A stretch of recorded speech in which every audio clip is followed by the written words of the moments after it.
Hey there, name's Jack Miller. Been farming corn and soy here in Iowa pretty much my whole life. Took over this land from my dad when I was in my 20s. Yeah, so let's just say I've seen my fair share of seasons, 30 plus years in. And let me tell ya, you think you've seen it all.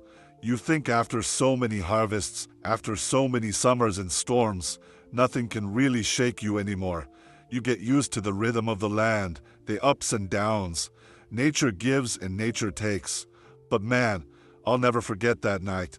Even now, 10 years later, sometimes I'll be out there, just looking over the fields, and it all comes back like it was yesterday. One of those nights that stays with ya, in your bones. You know, folks always think the hardest part of farming is the physical work, the long days, the equipment breakdowns, getting up at 4 a.m. That's part of it, sure, but the real challenge, the one that tests your heart, is knowing that you can do everything right, prep the soil, plan on time, manage pests, watch every inch of that crop grow, and still lose it all. One night, one storm, boom, no warning. And this wasn't just any storm. It was one of those Midwest freak storms that roll and out of nowhere. Sky looks clear 1 minute.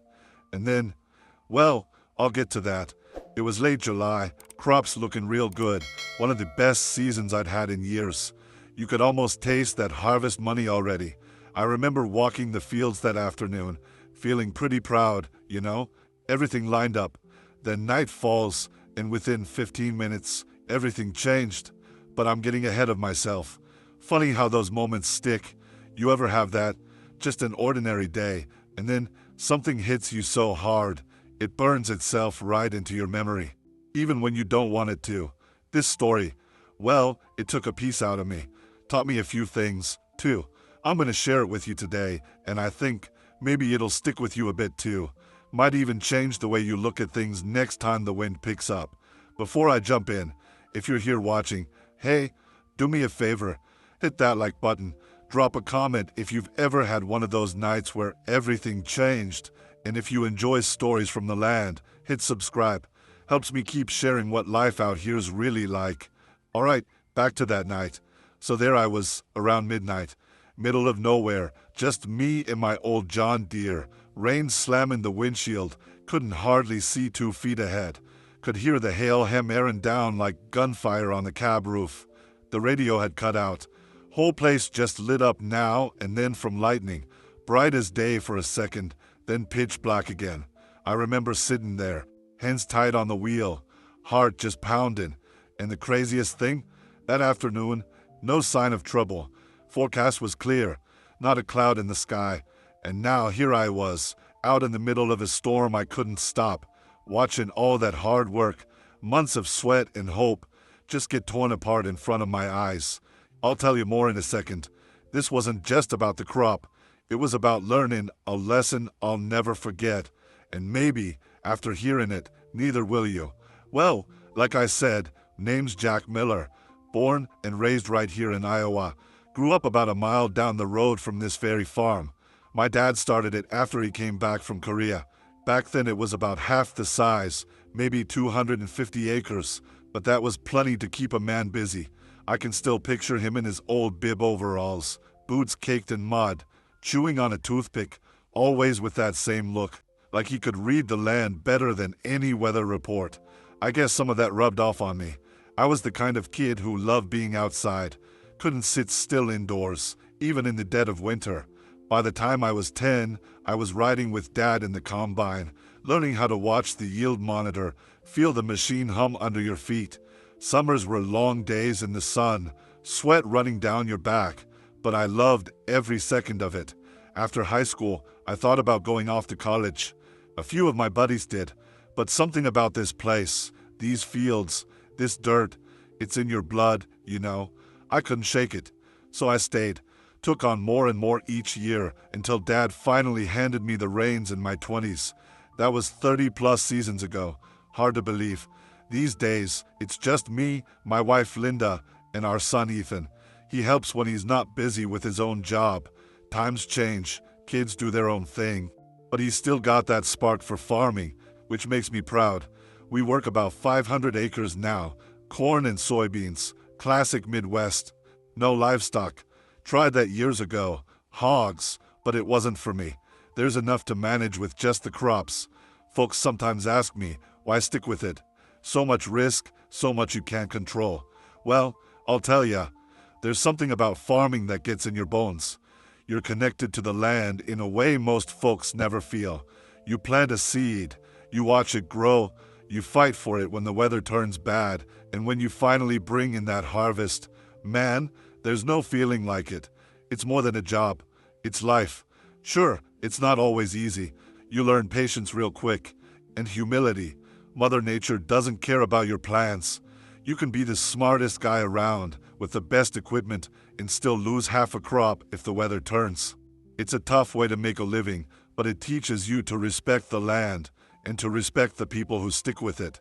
I guess if you asked folks around here what kind of guy I am, they'd probably say I'm steady, maybe stubborn, too. Comes with the territory. I like to do things right. I believe in taking care of the soil, not just for this season, but for the next one and the one after that. And yeah, I've got a bit of a soft spot, though I don't show it much. When you've worked the land this long, you feel every loss, every win, deep down. That's why that night hit me so hard. I wasn't some green kid. I'd been through plenty of storms, plenty of dry years. Thought I'd seen it all. But sometimes life has a way of reminding you, you're never really in control.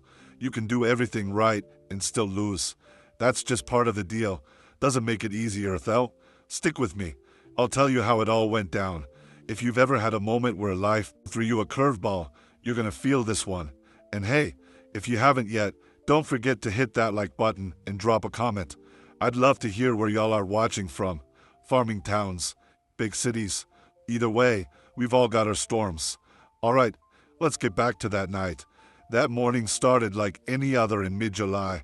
I rolled out of bed before sunrise, poured myself a strong cup of coffee, and stepped out onto the back porch to take in that cool, dew fresh air. The horizon was clear, the sky that pale, soft blue you only see in the heart of Iowa summers. Linda was in the kitchen, already frying up bacon and eggs for Ethan before he headed off to his community college class. We joked that breakfast smelled like victory, fuel for the work ahead, but really, it was just a comforting ritual that marked another promising day on the farm.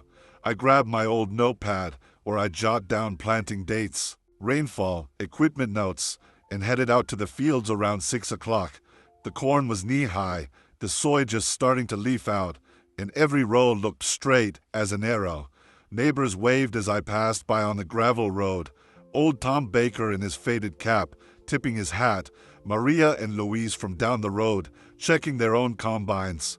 Everyone was busy but in good spirits, trading advice about fertilizer blends or swapping seeds for next season's trials.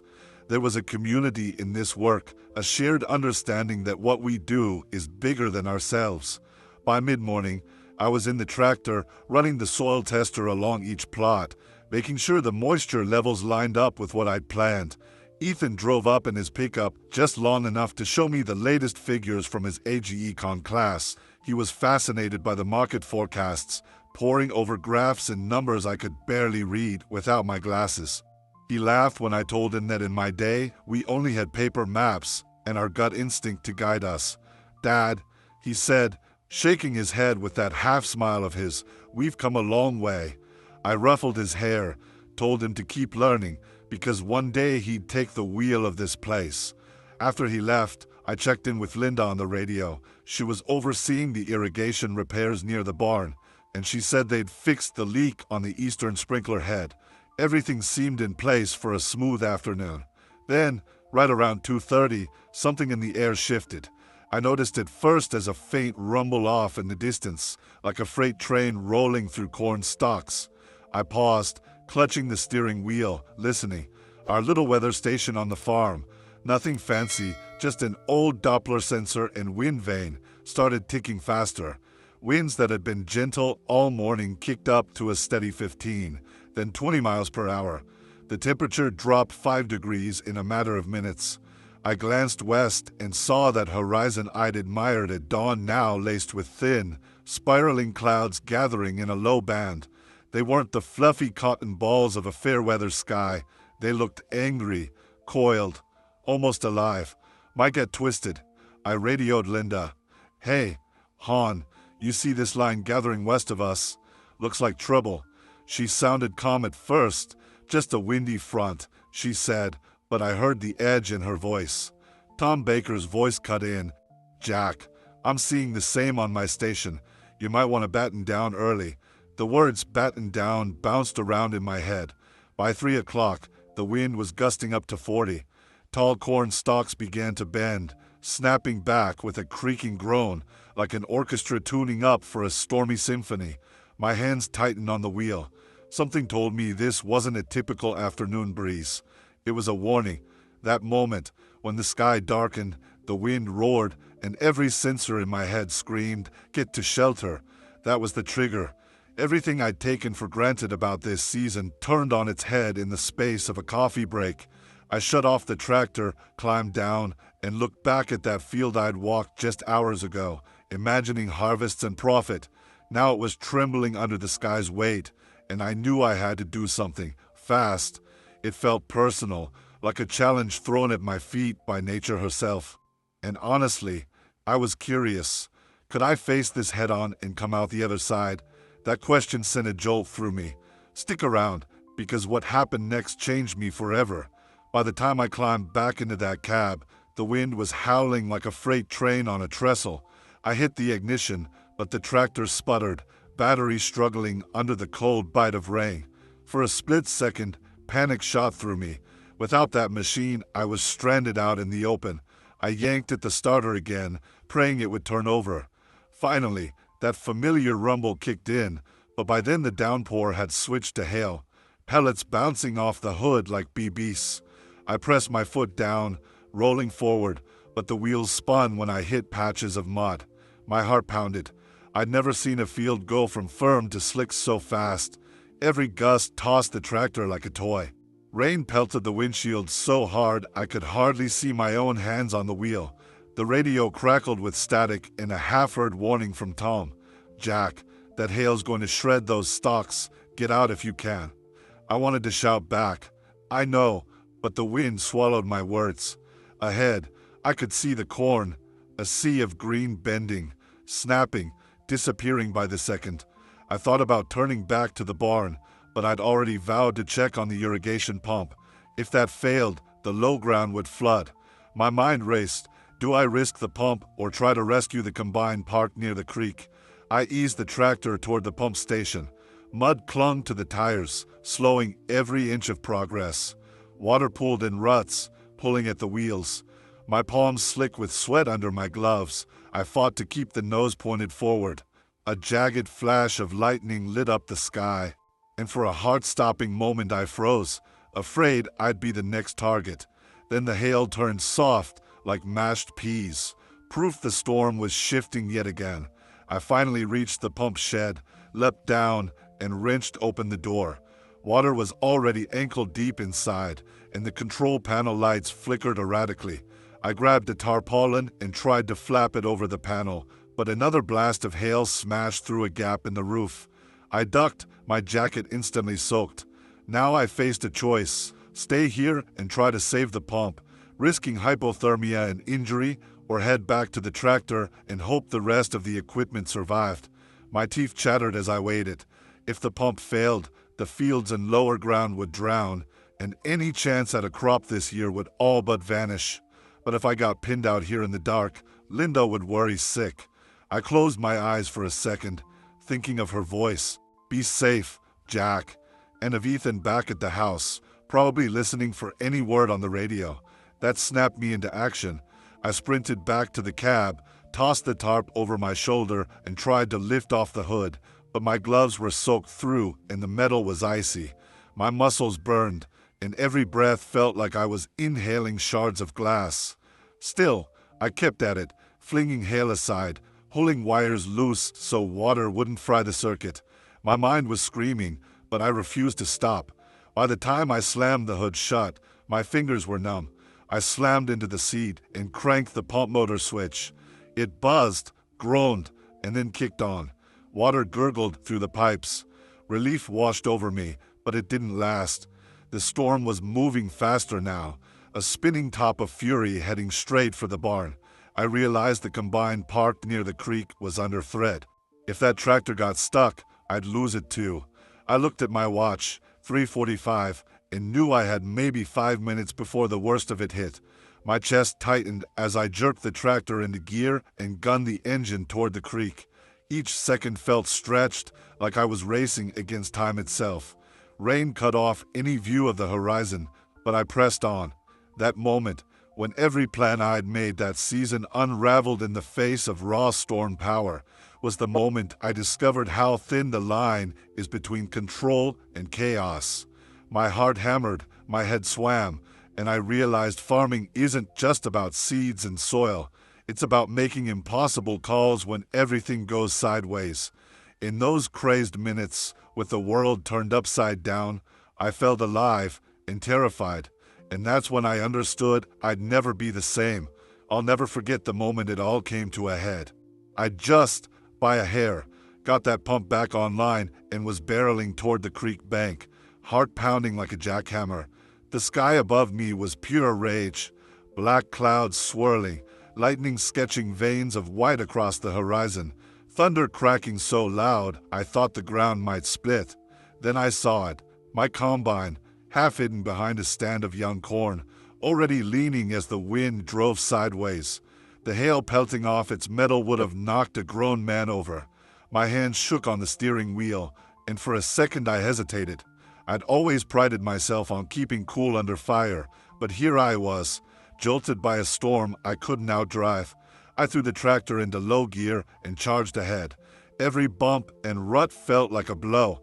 I could feel the vibration travel up my arms. Rain ran in rivers across the windshield, and each wipe of the glass left streaks of mud. I kept glancing at the sky, willing the storm to ease, but it only sharpened its claws. As I drew near, I realized the ground was giving out under the combine's weight. The creek's edge had risen, water bubbling over its banks from the upstream deluge. If that machine sank even an inch deeper, I'd never pull it out before morning. I popped the clutch and slid to a stop beside it, boots thudding on wet ground. I leapt down and sprinted around to the front, mud splashing up my shins. The combine's auger arm was folded in, but the feeder house panels were warped, leaking grain into the churn of muddy water. I grabbed my raincoat, yanked it over my head, then threw myself at the panel latches. My gloves were soaked, fingers numb, and I could barely twist the pins. A jagged crack of lightning painted everything in stark relief, and for a moment I froze, pure terror, wondering if I'd made a mistake, even coming out here. Then the wind hit me like a freight train, knocking me sideways.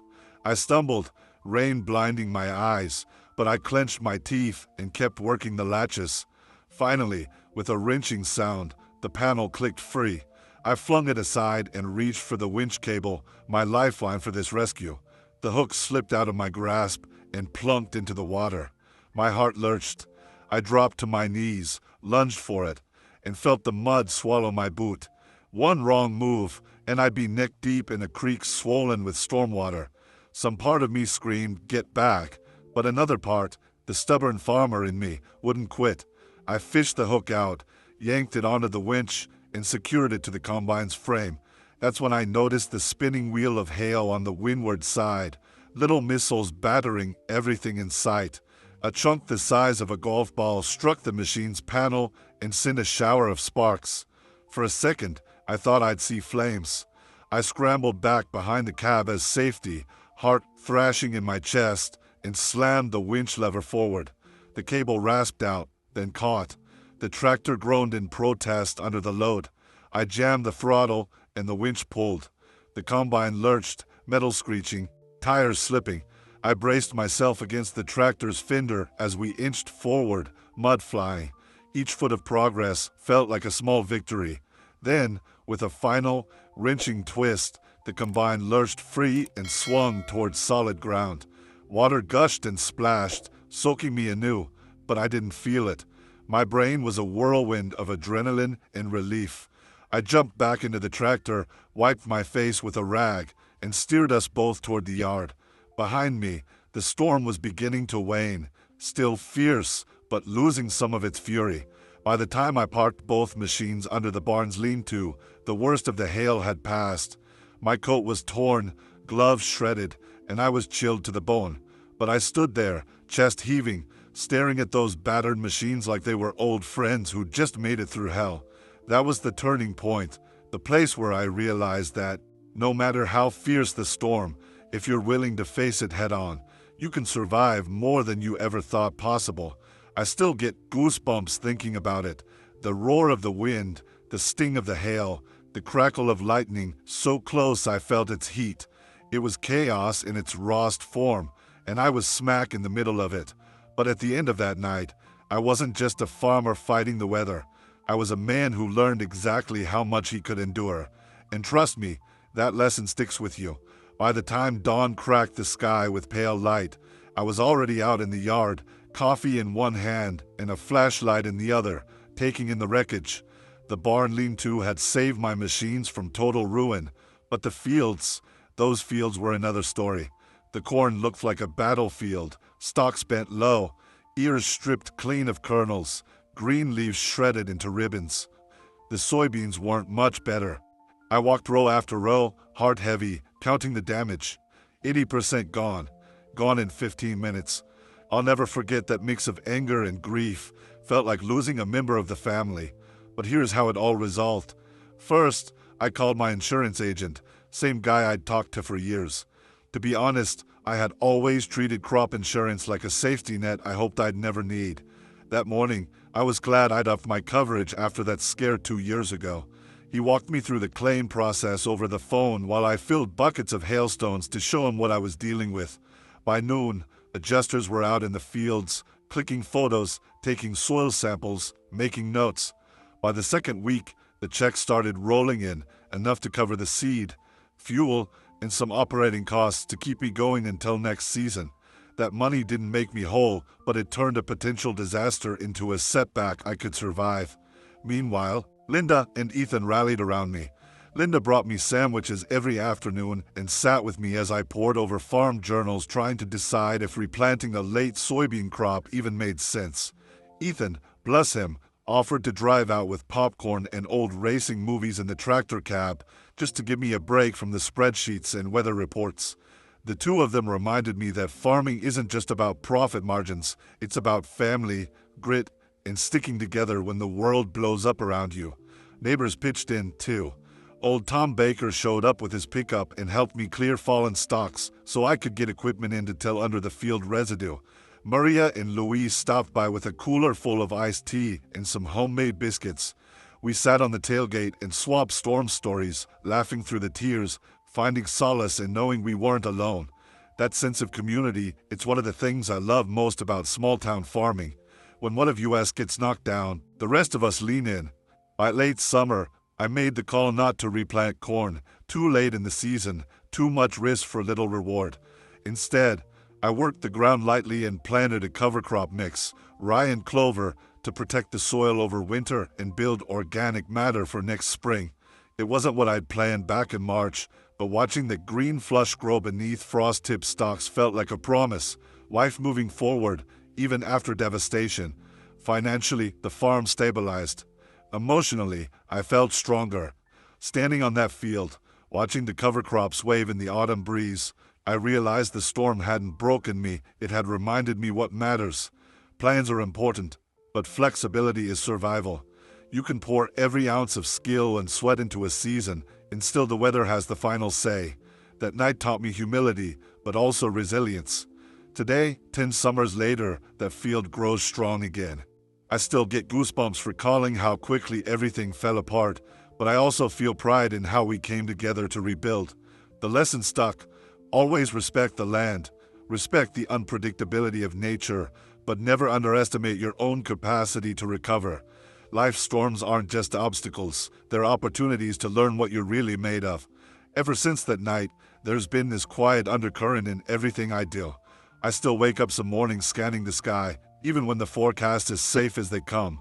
To be honest, part of me expects the next big one to roll in any minute, and maybe that's a gift in a strange way.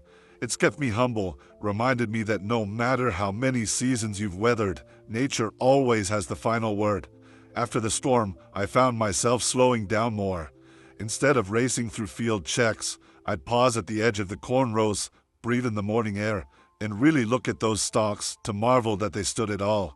I started keeping a weather journal again, but not just data and numbers. I jot down thoughts, feelings, moments of gratitude. A robin perched on the fence post, the sunrise lighting up dew on soybean leaves, Linda's laugh when Ethan chased her with a bucket of seed. That experience taught me that farming isn't just about output, it's about presence. I began hosting monthly farm breakfasts on our porch, inviting neighbors and young farmers I mentor and sharing stories about soil health, but also about resilience, about picking yourself up when the worst happens. Watching them nod and ask questions reminded me why I stayed. This life, with all its risk, is worth it because of the people in those shared moments of triumph over chaos.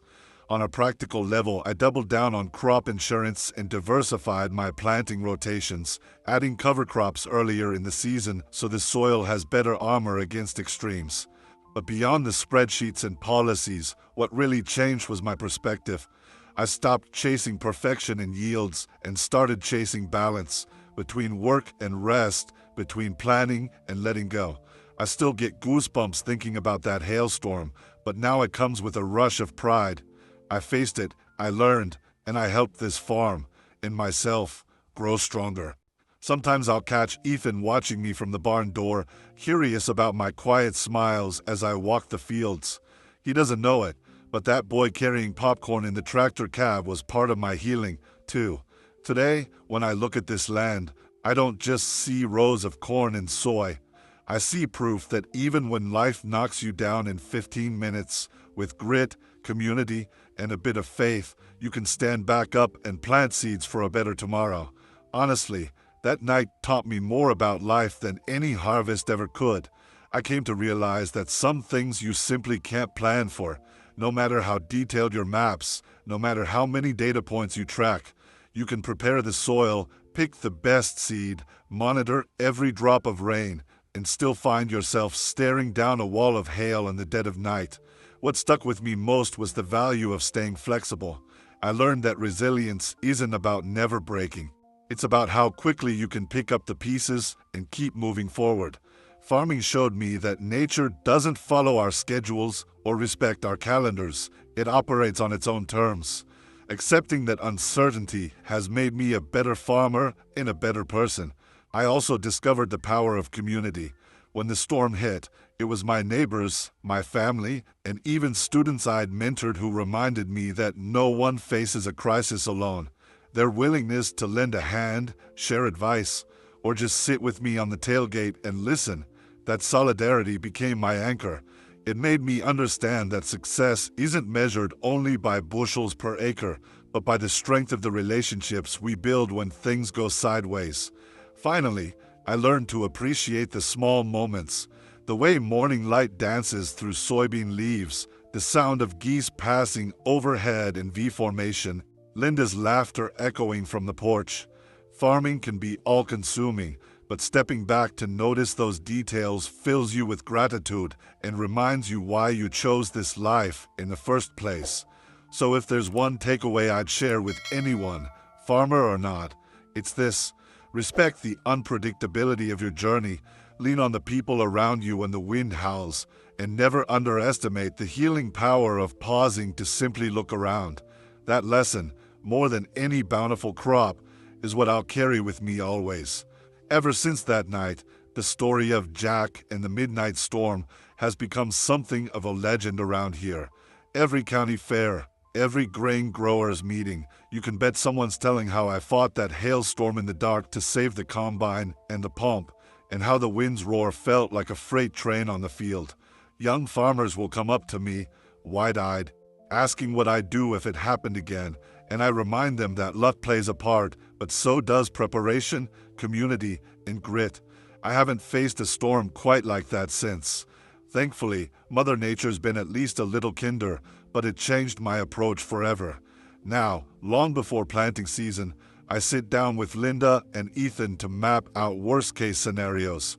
We review evacuation routes for equipment, test batteries in every machine, and update our insurance coverages well before dark clouds gather. I've also started volunteering as a guest speaker at the local AG college, sharing my story as a case study in crisis response, how to stay calm under pressure, how to make split-second decisions, and why it's crucial to lean on your neighbors when you need an extra set of hands. On the farm itself, I shifted to more resilient practices, planting cover crops earlier, diversifying seed varieties to spread risk, and installing a weather alert system that beams real-time updates to my phone and to 3 of my closest neighbors, so we all know what's coming. I even rigged a network of battery-powered sirens around the property that will sound if wind speeds exceed safe thresholds. Some folks call it overkill, but I'd rather be overprepared than watching half my livelihood shatter in 15 minutes again. In the off-season, I host a storm readiness workshop at the community center where we trade tips on everything from hail-resistant crop varieties to emergency generator hookups. The pride I feel when a rookie farmer tells me my advice saved their equipment, or worse, kept them and their families safe, makes every sleepless night worth it. And personally, I've never taken a single season for granted since. I check the sky more often, but I also pause to savor the quiet mornings, the hum of bees in the clover, the simple joy of a full silo. The farm is the same land it always was, but my outlook has shifted. I see every sunrise as a gift and every storm as a reminder that strength lies not just in how hard you can work, but in how well you can adapt and lean on those around you. That narrative, like the fields themselves, continues to grow, season after season. And that's my story. 10 years on, I still carry that night with me every time I head out before dawn or watch storm clouds gather on the horizon. Farming will always have its share of heartbreak and moments that test you down to your core, but it's also packed with triumphs, laughter, and the kind of connection to the land that makes every sunrise feel like a fresh start. If there's one thing I hope you take from this, it's that life storms, literal or not, can teach us more about who we are than any smooth season ever will. So before you go, I want to ask you something that's been on my mind. Think about your own fields, the projects, dreams, or relationships you've poured your sweat into. If a sudden storm came tonight and threatened to wipe out everything you've built, what's the first thing you'd do? Would you brave the dark, charge into the chaos, and fight for what matters most? Or would you step back, call for help, and let others in to share the burden? Drop your answer in the comments below, even if it feels a little uncomfortable admitting which path you choose. I'm genuinely curious. When the hail starts falling, are you standing at the wheel, gripping that steering wheel with white knuckles? Or are you headed straight back to the porch, phone in hand, looking for reinforcements? Thanks for riding this storm with me. If you found something in my tale that resonates, hit that like button and consider subscribing. There's plenty more where this came from. But above all, leave that comment. I can't wait to read your answer.